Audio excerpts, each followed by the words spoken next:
Hello guys, welcome to my YouTube channel. Today I'm going to be showcasing the Venus or Ishtar. I have her maxed out pretty much. She has All-Star, she's triple SS, and she has a skill tree on damage with 3 criticals and 1 disruption. So without further ado, let's get right to it. And if you guys want to see more showcases, I will probably do... I don't want to do a showcase of a unit that's not maxed out. For example, I'm not gonna do her anytime soon because I still need to build up a skill tree and I need 3 dupes of her. So if you want to see any other showcase, I can probably do any of the banner 5 stars like Seek, Blackbeard, Sora, which I have maxed. But yeah, I don't want to do like a showcase that doesn't show the full potential of a unit. Alright, so let's get right to it. I've been streaming on YouTube for like a few weeks now, and I've been doing pretty good. If you guys want to check out my streams, I will probably be streaming tomorrow since I have my day off from work. Alright, so here we are. Gotta farm because she's not cheap. And let me turn my BFX on.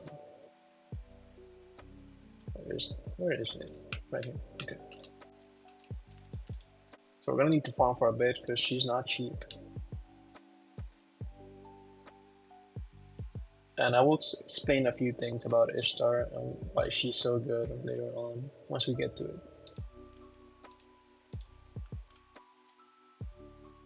By the way, if you guys are wondering, that is the OG summon animation I got from level 80, I'm pretty sure.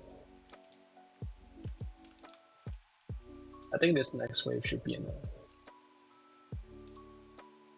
Either way, I'm gonna have to keep farming because her upgrades are expensive.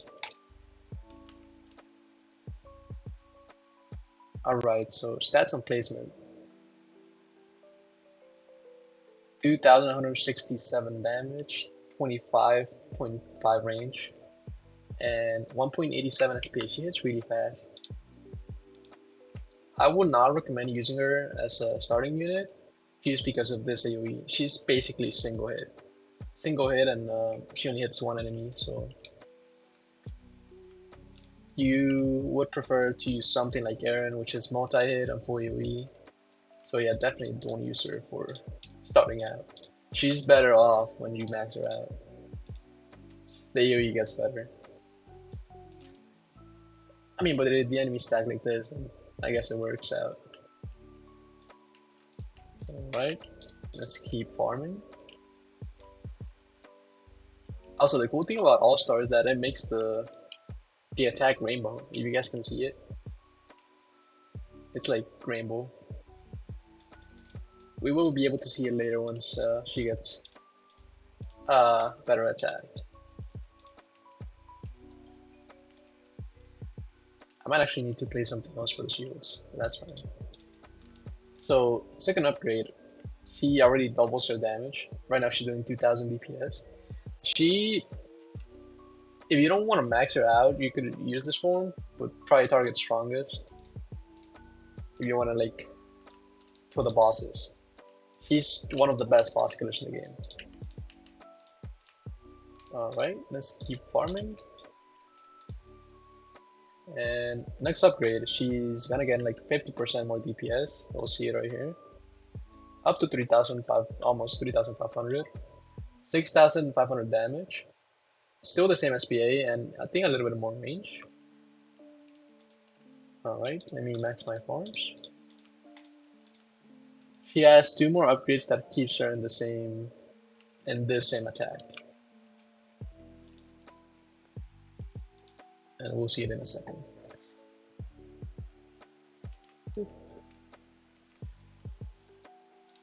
I've been wanting to do this video for so long, but I've been stalling or procrastinating because I don't know, I had the thumbnail ready, but I never knew how to start the video.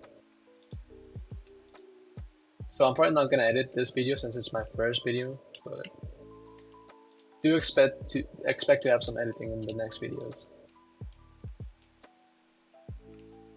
if I feel like it. I don't have much time to edit. Alright, this, as you guys can see, quite expensive. This is her most expensive upgrade, even though it's not as last. It's not her last. So she's gonna lose all her range. You'll see why in a second. And it's gonna increase her SPA, which it's fine. She becomes multi-hit. And she's gonna gain like, what's that? 5 times her damage. So it's a good trade, I'd say. Alright, so one thing I gotta explain is her dynamic AoE. What this means is that the unit has like a different AoE from the normal one. In Ishtar's case, she has infinite range. So you can choose where she attacks, or you can use keep it on you and track the enemies yourself. So as you can see, I can put it on me. It's gonna target where I'm standing. And she can do it from anywhere. Like you could, as long as you can get there, you can aim there. So that's what makes her so great at a boss kill. Because most of the bosses have like a set range where they can attack your unit. Although I don't think that works for the, what's it called? As that boss, the trial 1 boss, nor the trial 2 maybe. Trial 2 might work, I'm not sure. But yeah, she has infinite range. This is the only unit in the game with infinite range. I think the only 2 units that probably have this similar potential, but not really, since the maps aren't that big, are Mihawk and probably Seek. That can cover like most of the map, especially if you build Mihawk into the range skill tree. You could place him right here and he gets to cover the whole map.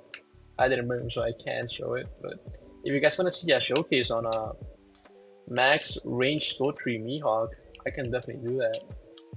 He's pretty neat. He does a lot of damage, like 500 DPS on placement. But anyway, she's dealing 108,000 damage and a 6.75 SPA. I'm sorry. And look at that attack. I'm gonna have to. Do I have anything for yours? I do. Okay. Let's set it right here. So you can just set it there and leave, which is amazing. And I'm gonna have to defend these guys. There we go. If you guys didn't know, Seek is Cyber on placement. He's like the best starting unit for trials or whatever. As long as he's not the weak element against the enemies, which in Infinite doesn't matter. They don't have elements. Alright, so right now she's doing 108,000 damage, 16,000 DPS, and you can see infinite range, which is the best thing about her. And now we're gonna buff her. I will do both buffs. I will start with the weakest one, of course. So that's the 40% buff, 151,000 damage, with 151,800 damage, basically. She reaches 22,000.4 DPS. I remind y'all, this is multi-hit and infinite range. And since she has a 30% chance to crit, the crit's gonna be doing double the damage. So, like what, about 300,000? If I had kept the buff on. But now let's do the big buff. I don't know, did that trigger it? Oh, it's because I'm on cooldown. Hold on. I hope I didn't mess up. Okay, no, there it is. So, this buff, I don't recommend doing it on infinite, especially not often, because it's like a last resort thing. You don't want to use it like constantly. Plus, it has like global cooldown. So, alright, let's do this buff. This is a 75% buff. She's reaching almost 190,000 damage, which is crazy. Like you could be, for example, in trial 1, you could be place her all the way back and just go to the front and just melt the enemies from far away. She's honestly one of my favorite units to use, especially She's like a cheap, high damage, high DPS unit. Sometimes you don't even need to have her infinite range for her to get value. But yeah, that's pretty much it for the showcase. I would like to try her in trials, but I don't have much time left before I have to go to work. So this will be it for the showcase. These are the final stats. If you guys haven't seen, 28,000.1 or 28,100 DPS with the 75% buff. Okay, now she's debuffed, so don't look at these stats. That's the downside of using the 75% buff. But yeah, that's about it for this showcase. Thank you guys for watching, and I will see you guys in the next one. Goodbye.